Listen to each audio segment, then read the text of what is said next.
와 죄를 용서받는 것과 몸의 부활과 영생을 믿습니다. 아멘. 네, 오늘 말씀 한번 같이 보도록 하겠습니다. 네, 오늘 말씀은 요한복음 6장 1절에서 9절까지 말씀입니다.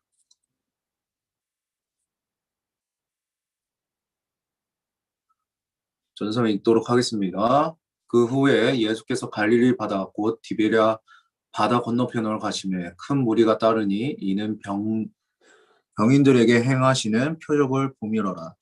예수께서 산을 오르사 제자들과 함께 거기 앉으시니 마침 유대인의 명절인 유월절이 가까운지라.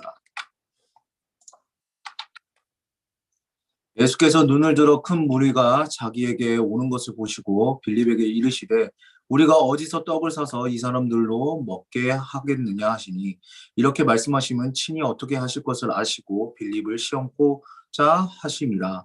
빌립이 대답하되 각 사람으로 조금씩 받게 할지라도 200데나리온의 떡이 부족하리이다. 제자 중 하나 곧 시몬 베드로의 형제 안드레가 예수께 여짜오되 여기 한 아이가 있어 보리떡 5개와 물고기 2마리를 가졌나이다. 그러나 그것이 이 많은 사람에게 얼마나 되게 쌈나이까. 아멘. 네, 오늘 말씀은 잠시만요. 한계 돌파라는 설교의 제목으로 우리 은혜의 말씀 이렇게 나눠보도록 하겠습니다.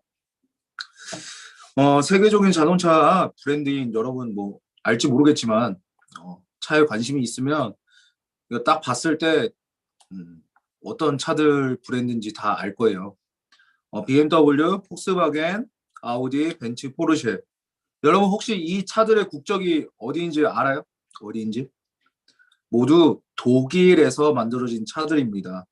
그런 세계적인 명차 대열의 브랜드 하나만 들어간 것도 대단한 것이라 생각되는데 이 자동차 브랜드들이 모두 독일제라는 것입니다. 독일이 이렇게 자동차 왕국이 될 수 있었던 원인이 여러 가지가 있겠지만 그중 하나가 무제한 자동차 전용 도로 아우토반이라는 곳이 있기 때문이라고 이렇게 이야기합니다.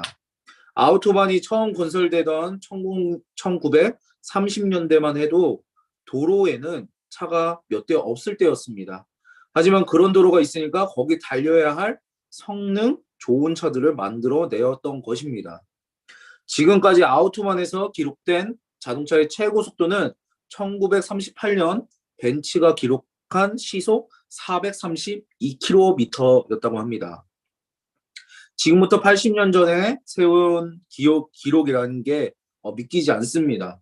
지금은 자동차 성능이 더 좋아져서 더 빨리도 이렇게 달릴 수 있겠지만 굳이 그런 기록을 남기지 않는 것 같습니다. 하지만 지금도 성능 좋은 차량을 갖고 있는 일반인들이 아우토반을 300km로 달리기도 한다고 하는데 우리나라 도로에서는 상상도 할 수 없는 속도인 것 같습니다. 아우토반에서 속도에 한계가 없다고 하니까 이전에 한계라고 생각했던 한계들이 깨질 수 있는 것입니다. 그렇다면 우리의 인생에도 한계가 없다라고 믿고 생각하는 사람에게는 그 한계를 계속 깰 수 있는 것입니다. 빌립보서 여러분 4장 13절에 이렇게 말하고 있습니다. 내게 능력 주시는 자 안에서 내가 모든 것을 할 수 있느니라. 우리가 참 좋아하는 구절일 것입니다. 성경 구절 중에 하나일 거예요. 여러분 이 단어를 아나요? unlimited. 이 영어 이 단어는 한계가 없다라는 뜻입니다. 우리 그리스도인들은 이런 믿음으로 여러분 살아가야 하는 것입니다. 우리 한계 속에 갇혀 우리는 한계 속에 이렇게 갇혀서 이렇게 살아가지만 연약한 인간뿐 우리를 사랑하시고 우리와 함께 하시고 우리를 도우시는 하나님 안에서는 한계를 돌파할 수 있다는 것입니다. 그런 믿음을 갖고 있는 이들에게는 한계라고 생각했던 것들이 그것이 매일 깨지는 것입니다. 이런 관점을 가지고 오늘 본문을 한번 이렇게 조금씩 살펴보도록 하겠습니다. 예수님께서 제자들과 함께 배를 타고 갈릴리 호수 건너편을 이렇게 가셨는데 수많은 사람들이 도보로 호수로 돌아와 달려와서 예수님이 계신 산과 들이 있는 곳까지 이렇게 몰려왔습니다. 예수님께서는 그들 중에 병든 자들 불쌍히 여기시고 치료해 주셨습니다. 그리고 이미 날이 저물어서 어둑어둑해질 때쯤에 제자들은 예수님이 날이 어두워가고 모두들 배고픈 시간이 되었으니 이제 사람들을 마을로 돌려보내기 이렇게 말씀드렸습니다. 그리고 5절입니다. 예수께서 눈을 들어 큰 무리가 자기에게로 오는 것을 보시고 빌립에게 이르시되 우리가 뭐 어디서 떡을 사서 이 사람들을 먹이겠느냐 하시니 예수님께서는 제자들 중에 빌립에게 우리가 어디서 떡을 사서 이 많은 사람들을 먹일 수 있겠느냐라고 물으셨습니다. 6절의 말씀에 의하면 예수님께서는 빌립을 포함한 제자들이 무슨 생각을 가지고 있는지 빌립의 대답을 듣기도 전에 이미 잘 알고 계셨습니다. 7절에 잘못 나왔네. 7절의 말씀을 보면 빌립이 대답하되 각 사람으로 조금씩 받게 할지라도 200데나리온의 떡이 부족하리이다. 이렇게 이야기하고 있습니다. 빌립은 여러분 예전에 설교한 거를 기억하면 알 텐데 매우 합리적이었고 계산이 빠른 사람이었습니다. 예수님은 제자들 중에 가장 이성적인 사람이었던 빌립에게 이렇게 그 질문을 하신 것입니다. 빌립은 그 자리에 모인 수천 명의 이상의 사람들이 식사를 하기 위해서는 약 200데나리온의 어치의 떡이 필요하다고 예수님께 말씀드립니다. 1데나리온은 여러분 잘 알고 있듯이 노동자들의 하루 품삯이었으니까 200데나리온은 일반 노동자들의 약 8개 워치의 월급에 해당되는 돈입니다. 요즘 돈으로는 약 2천만 원에서 3천만 원 정도의 큰 돈이 급히 필요했는데 제자들에겐 그런 큰 돈이 없었습니다. 빌립의 계산은 정확했습니다. 그게 현실이었습니다. 지금 제자들에겐 그런 큰 돈이 없었고 그 많은 사람들에게 먹을 것을 나누어 준다는 것도 불가능해 보였던 것입니다. 보통 이런 계산이 떨어지고 누가 봐도 합리적이고 이성적으로 생각해서 이건 안 된다. 이건 절대로 될 수가 없다. 이런 싶은 이렇게 마음이 들면 거기서 더 이상 시도를 하지 않거나 포기하거나 하는 게 우리의 모습일 것입니다. 그래서 어떤 사람들은 계산만 하다가 결국 여러분 아무것도 못합니다. 이래서 안 되고 나는 돈이 없고 나는 배경이 안 되고 나는 부자 아빠가 없고 나는 학력이 따라주지 않고 나는 경험이 없고 나는 능력이 없고 이런저런 이유들과 조건들과 상황들과 환경들 때문에 아무것도 못하는 것입니다. 이들의 특징은 여러분 다 한결같이 계산이 빠르다는 것입니다. 그런데 그렇게 계산하다가 무엇에도 도전하지도 않고 도전하지 않으니 실패한 것도 없겠지만 그들은 아무것도 이룬 게 없는 겁니다. 여러분 이 사람 알지 모르겠는데 아시아 최대 자산가인 알리바바의 마윈은 전도사님이 참 좋아하는 경제인 중에 한 사람입니다. 많은 이들이 비즈니스 영감을 주는 인플루언서 중에 한 사람일 것입니다. 우리가 알다시피 자수성가의 대표적인 인물이고 알리바바 창업 10년 만에 중국 최대의 회사가 되었고 세계 최고의 부자 중에 한 사람이 된 사람입니다. 언젠가 이분이 세상에서 가장 같이 일하기 힘든 사람은 가난한 사람이다 라는 이렇게 말을 하신 적이 있습니다. 이 말을 해서 사람들에게 충격을 이렇게 준 적이 있습니다. 자기가 언제부터 부자였다고 가난한 사람을 무시하냐라는 생각이 들 수 있었기 때문에 자칫 많은 사람들을 불쾌하게 만들 수 있는 표현이었습니다. 하지만 그 뒤에 말을 들어보면 왜 이런 표현을 썼는지 이해가 되기도 합니다. 그가 이렇게 말했습니다. 그들은 자유를 주면 함정이라 얘기하고 작은 사업을 얘기하면 돈을 별로 못 번다 얘기하고 큰 사업을 얘기하면 돈이 없다고 불평하고 새로운 것을 시도하자고 제안하면 경험이 없다고 변명하며 전통적인 사업에 대해 제안하면 경쟁이 치열하다고 두려워하고 새로운 사업 모델을 말하면 다단계로 몰아가며 상점을 같이 운영하자고 하면 자유가 없다고 말하며 새로운 사업을 시작하자 말하면 전문가가 없다고 한다. 그들에게는 공통점이 있다. 희망이 없는 친구들에게 의견 듣기를 좋아하고 구글이나 포털 사이트에 물어보는 것을 즐기며 대학교 교수보다 많은 생각을 하지만 장님보다 더 적은 일을 한다. 그들에게 물어보라. 무엇을 할 수 있는지. 그들은 대답할 수 없을 것이다. 이게 마인이 한 이야기입니다. 말입니다. 그리고 마인은 다시 이렇게 말합니다. 가난한 사람들은 공통적으로 한 가지 행동 때문에 실패한다. 그들의 인생은 기다리다가 끝이 난다.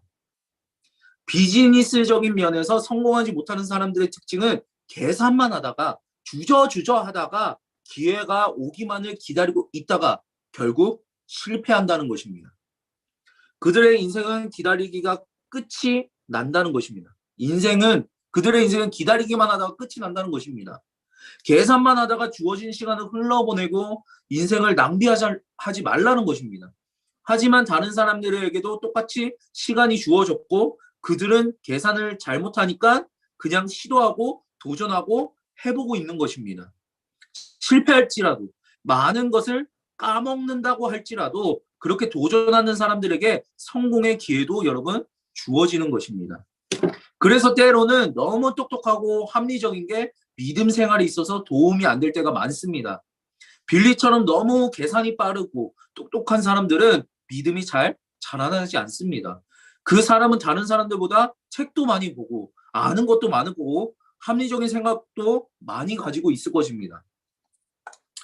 하지만 믿음의 시작은 신앙의 시작은 나를 내려놓고 하나님의 뜻을 인정하는 것부터 시작됩니다. 인간의 지혜와 경험과 능력을 전능하신 하나님 앞에 내려놓는 것부터 믿음의 생활이 여러분 시작되는 것입니다. 열왕기하 5장에 여러분 보면 문둥병에 걸린 아람의 군대 장관 나아만의 이야기가 이렇게 나옵니다.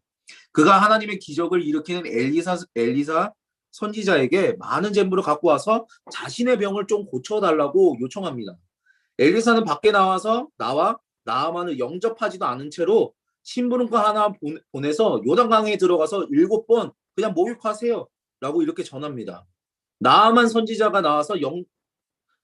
선지자가 이렇게 나와서 영접하지도 않고 기껏 치료 방법을 제시한다는 것이 요단강에 가서 7번 목욕하는 말에 자존심이 너무 상해서 다시 아람으로 돌아가고 있었습니다. 하지만 지혜로운 신하의 만류로 엘리사 선지자의 말대로 요단강에 몸을 7번 씻었더니 어린아이의 살처럼 깨끗하게 되고 나병이 깨끗하게 치료되었던 이야기입니다. 나아만은 아람 최고의 명장이었고 수많은 전쟁에서 승리한 뛰어난 전략가였습니다. 그럼 얼마나 경험이 많고 얼마나 지혜로웠을까요? 그의 생각에는 엘리사 선지자의 말은 합리적이지 않아 보였습니다. 하나님의 선지자라면 뭔가 특별한 방법으로 환부에 손을 대고 기도한다든지 어떤 죄를 올리다든지 하면서 치유해 준다고 그는 생각했기 때문입니다. 그런 걸 나아만 장군은 기대했습니다. 하지만 그의 생각과는 너무 다른 방법을 제시하니까 화가 머리까지 올라왔던 것입니다. 하지만 지혜로운 신하의 말을 듣고 모든 생각과 뜻과 계산들을 다 내려놓고 요단강의 몸을 7번 씻으니까 나병이 깨끗하게 나아 있었던 것입니다. 예레미야 29장 11절은 이렇게 말하고 있습니다. 여호와의 말씀이니라 너희를 향한 나의 생각을 내가 아나니 평안이요 재앙이 아니라 너희에게 미래와 희망을 주는 것이니라. 하나님의 뜻이 나와 나의 생각과 다르다고 해서 하나님이 여러분 틀리신 게 아닙니다. 오히려 지금 나의 생각과 계획과 뜻에 문제가 있을 수도 있는 것입니다. 하나님이 틀리신 게 아니라 내가 틀린 것입니다. 때문에 이것저것 계산만 하며 주어진 시간을 낭비하고 인생을 낭비하며 여러분 살지 말아야 합니다. 오히려 지금의 이런 모든 상황들 속에서 하나님의 뜻과 계획이 있음을 여러분 믿고 살아가야 합니다. 우리를 향한 하나님의 생각은 재앙이 아니라 평안과 소망인 것입니다. 하나님을 믿어볼까 말까? 그분이 믿어볼 만한 분인가 아닌가? 계산만 하다가 여러분 인생을 이렇게 낭비하지 말아야 됩니다.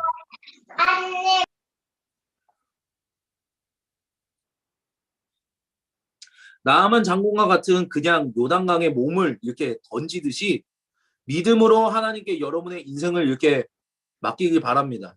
우리의 인생 속에 하나님의 치유가 그때야 비로소 여러분 시작될 것입니다. 우리가 한계라고 말하는 것은 사실 여러분 매일 그 기록이 이렇게 깨어지고 있습니다.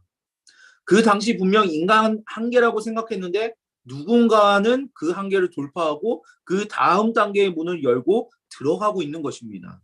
우리나라 사람들의 지난 100년간의 평균 키를 이렇게 조사했었는데 남자들은 1914년에 평균 159.8cm였는데 2014년도에는 174.9cm로 15cm 정도 이렇게 컸습니다.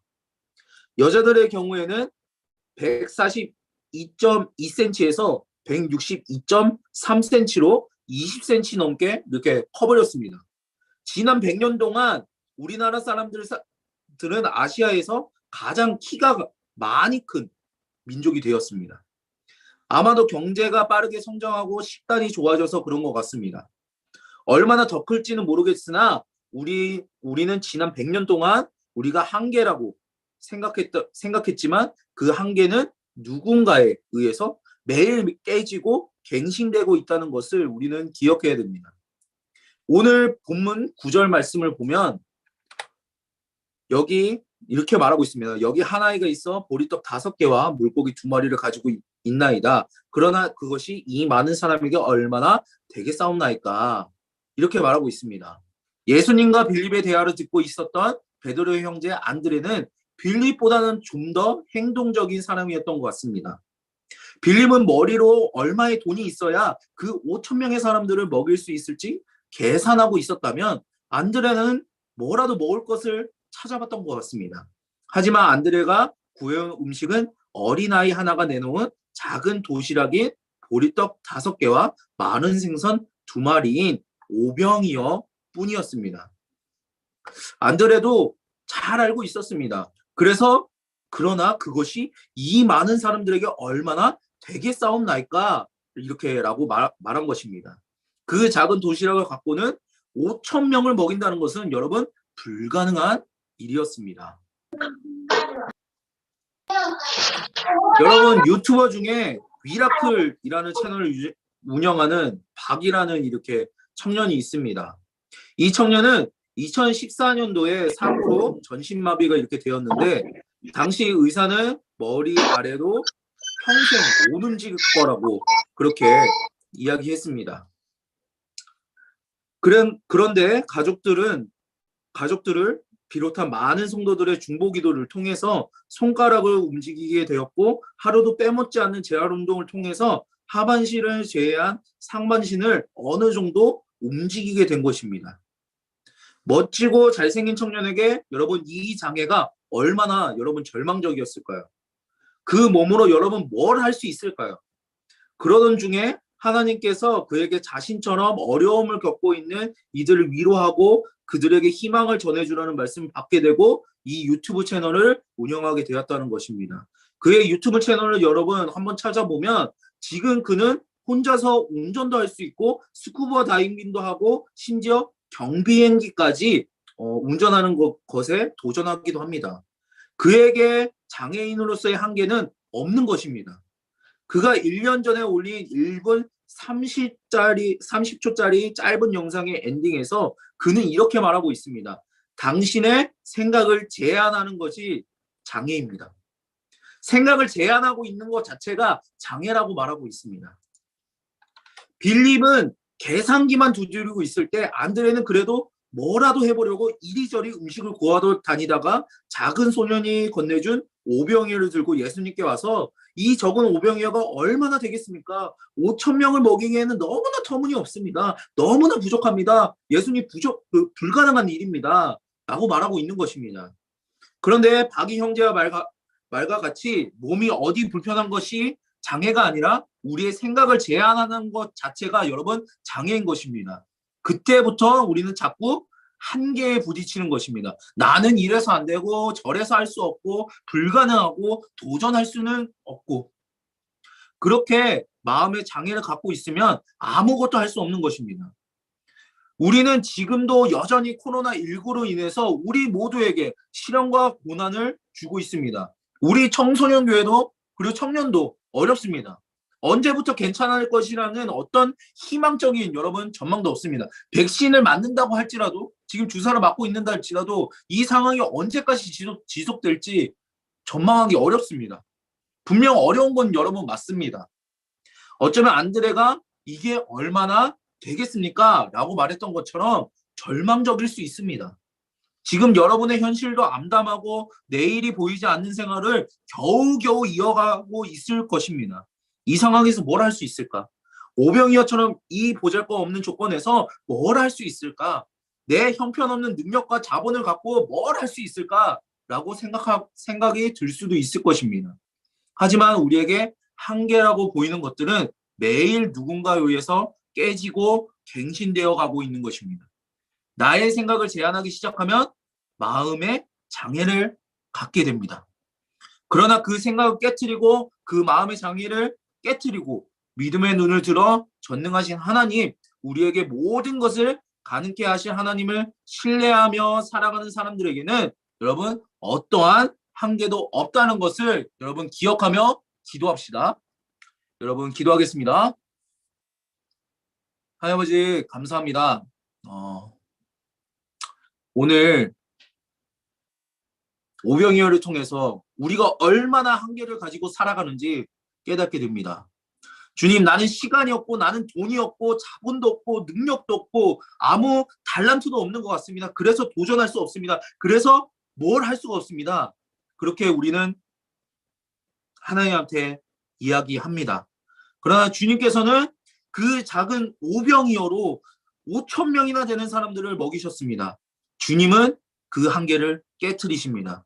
우리가 그것을 기억하고 주님께 기도할 때, 나아갈 때 우리의 한계는 부서지게 될 것입니다. 주님, 우리 학생과 청년들이 주님 이 한계를 돌파해서 주님이 원하시는 일을 할 수 있도록 주님 도와주시옵소서.